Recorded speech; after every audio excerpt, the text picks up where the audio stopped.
소득이 높고 부유한 나라를 떠올리면 가장 먼저 생각나는 곳이 서유럽 국가들인데요. 2023년을 기준으로 프랑스, 영국, 독일 등 대한민국보다 30에서 50%가량 높습니다. 이 나라들은 모두 과거 역사의 주요 무대에 섰던 강력한 나라들이죠. 그런데 이 쟁쟁한 유럽 국가들 중에서 가장 부유한 나라를 뽑으라고 하면 단연 룩셈부르크를 뽑습니다. 사실 우리나라에선 가수 크라잉넛의 노래로만 알고 있을 뿐 생소한 나라일 텐데요. 룩셈부르크는 유럽 한가운데에 위치한 이펀 군주제와 루원 내각제로 이루어진 나라로 유럽에 남은 마지막 공국입니다. 공국이란 공작 자기를 가진 영주가 통치하는 국가를 의미하는데요. 국가 원수의 왕처럼 지위를 이어받는 대공이 있고 총리가 실질적인 통치를 맡고 있습니다. 그리고 22년 민주주의 지수 평가에서 8.81점을 받을 만큼 완전한 민주주의 국가로 평가받고 있습니다. 이는 167개국 중 13위에 해당하는 성적이고요. 그런데 룩셈부르크는 국가 면적이 2,500km에 불과해서 경기도의 4분의 1 크기밖에 안 되고 자동차를 타고 1시간이면 동서를 가로지를 수 있는 정도로 작은 데다가 주변에는 프랑스, 독일, 벨기에, 스위스 등 강대국으로 둘러싸여 있고 심지어 내륙 국가여서 바다 무역은 아예 할 수도 없는 나라인데요. 조그만 국토에 관광지도 많이 없는 어찌 보면 저주받은 땅 같은데 어떻게 룩셈부르크는 주변에 어마어마한 국가들을 제치고 1인당 GDP가 가장 높은 국가가 될 수 있었을까요? 지금부터 그 이유에 대해 AI 스토리와 함께 아주 쉽고 간단하게 알아보겠습니다. 앞서 말했듯이 1인당 GDP는 전 세계에서 유럽에 위치한 나라들이 가장 높은 편에 속하는데요. 상위 20위 중 무려 13곳이 유럽에 있는 국가입니다. 그런데 이 중에서도 룩셈부르크의 1인당 GDP는 무려 13만 2,372달러, 한국 돈으로 환산하면 1억 7,500만 원에 달하는 금액인데요. 말만 들어도 억소리가 나는 액수인데 이는 물가가 비싸게로 유명한 영국의 3배, 독일의 2.5배 이상 수치죠. 우리나라보다는 4배가 넘는 액수이고요. 심지어 1위를 차지한 게 93년부터 30년 연속이라고 하니 정말 놀랄 수밖에 없는데요. 그래서인지 세계 최대의 부국답게 국민 1000명당 662대의 자동차를 보유하고 있습니다. 온 국민이 자동차를 가지고 있다 보니 교통체증이 심각해지고 그러자 2020년 정부는 대책을 내놓는데요. 그 정책이 대중교통 전면 무료화라는 충격적인 정책이어서 모두를 깜짝 놀라게 한 일화도 있었습니다. 아니 나라에 돈이 얼마나 많길래 이런 정책을 펼 수 있었는지, 그래서 이 나라가 세계 최대 부국이 될 수 있었던 이유가 더 궁금해질 수밖에 없는데요. 사실 룩셈부르크가 1위를 차지할 수 있었던 데에는 다양한 이유가 있습니다. 1867년 네덜란드로부터 독립한 룩셈부르크는 빈곤에 시달리던 가난한 약소국 중 한 곳에 불과했습니다. 인구도 적고 영토도 좁아 자원도 턱없이 모자랐죠. 그리고 당시 산업의 근간은 농업, 부가가치도 높지 않았습니다. 그렇게 룩셈부르크는 만성 기근에 시달리고 있었는데요. 19세기의 어느 날 프랑스 국경 부근에서 철광석 광산이 발견됩니다. 남서부의 뒤들랑주와 로딩겐, 디페르당주를 중심으로 계속해서 철광석 광산이 발견되죠. 바로 이 철광석이 룩셈부르크의 운명을 바꾸는 첫 번째 보물이 됩니다. 이 철광석은요, 배를 만드는 조선서부터 자동차 제조, 건축 철도 레일, 심지어 바늘을 만드는 데에도 쓰이는데요. 철없이 기계를 만들기는 어렵잖아요. 그래서 우리나라에서도 철광석을 이용한 제철 산업이 국가 기관 산업으로 분류된 만큼 그 쓰임새가 중요한 광물입니다. 거기에다 당시 19세기는 상업혁명으로 인해 제조업이 어마무시하게 확장되고 있는지라 각 나라에서 철광석의 수요가 폭증하고 있는 상황이었습니다. 룩셈부르크에서 이 철광석이 발견됐다는 소식이 들리자 유럽 내 강대국들에서 러브콜이 쏟아집니다. 이때 룩셈부르크는 국가의 명운을 건 결정을 내리는데요. 국가 지원 하에 1911년 아베드라는 철광회사가 설립됐고 이 회사를 키우기 위해 대다수 국민들이 노력을 합니다. 그리고 국가와 국민의 노력의 결과는 대성공.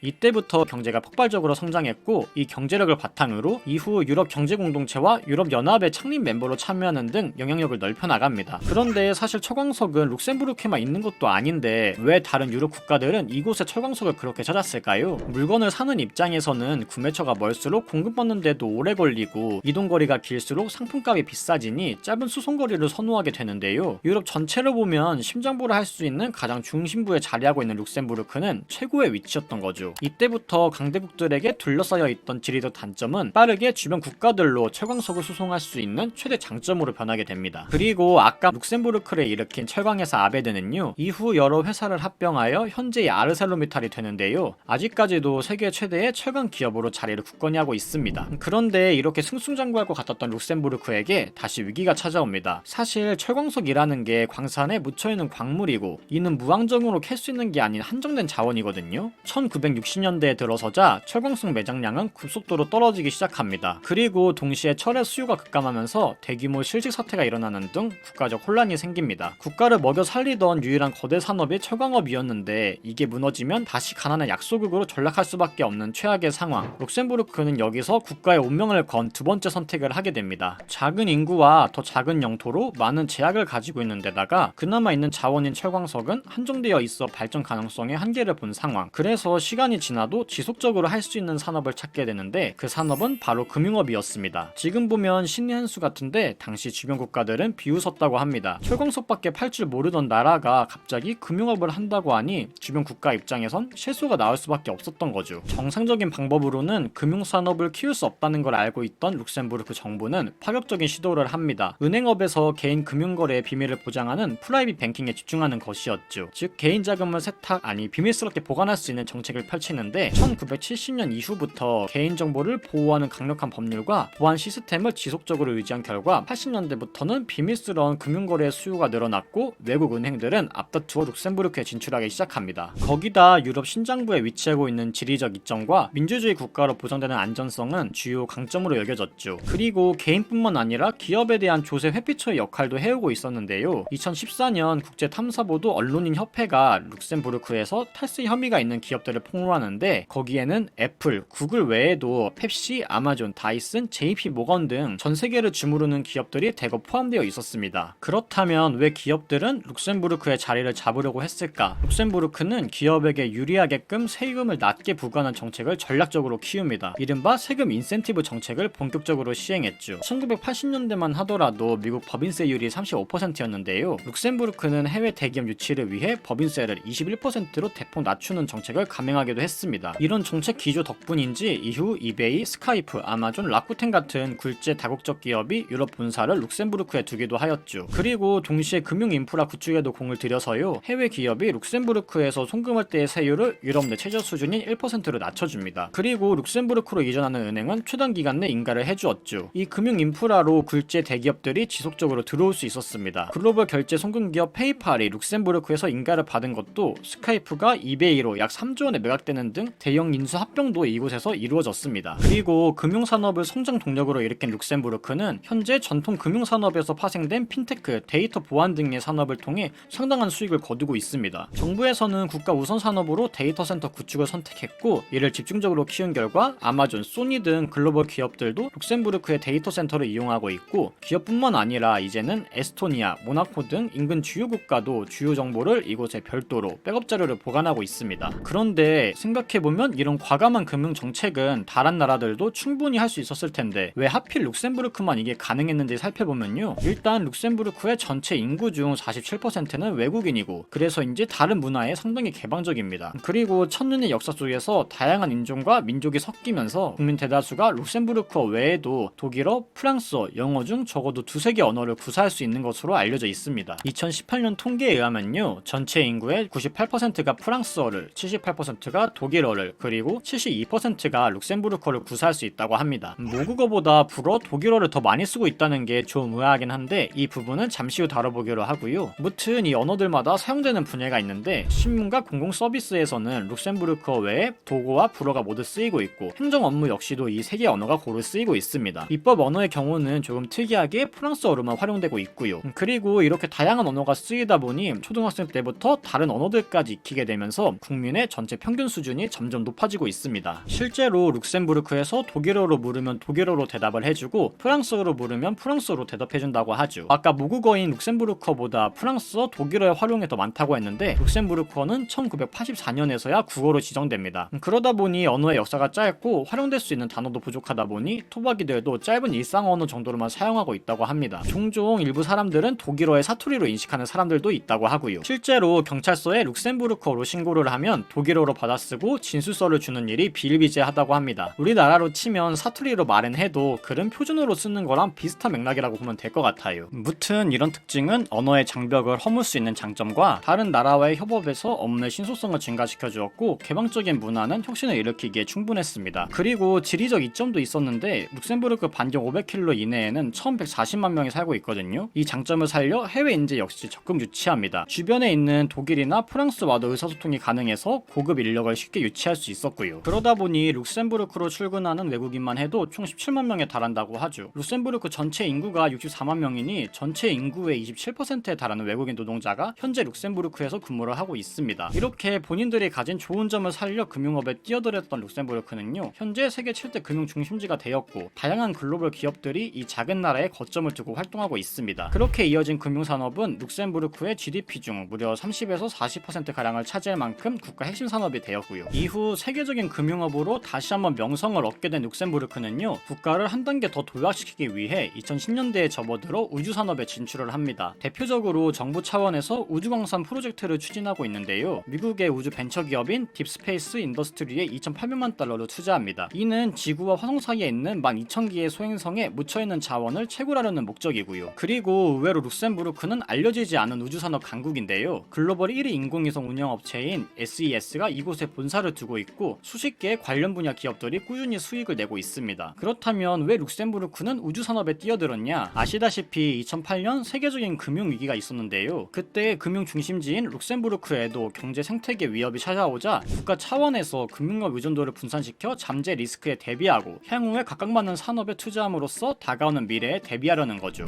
유럽 내 가장 가난한 나라에서 30년 연속 1인당 GDP 전세계 1위를 기록하고 있는 룩셈부르크에 대한 이야기를 다루어 보았는데요, 물론 인구가 작아서 1인당 GDP가 오르는 특징도 있지만 중요한 순간마다 룩셈부르크의 과감한 판단이 큰 몫을 했다는 점은 부정할 수 없겠죠. 작지만 강한 나라 룩셈부르크에 대한 오늘의 이야기는 여기까지였고요. 지식 채널 AI 스토리, 다음엔 더 좋은 이야기로 돌아오겠습니다.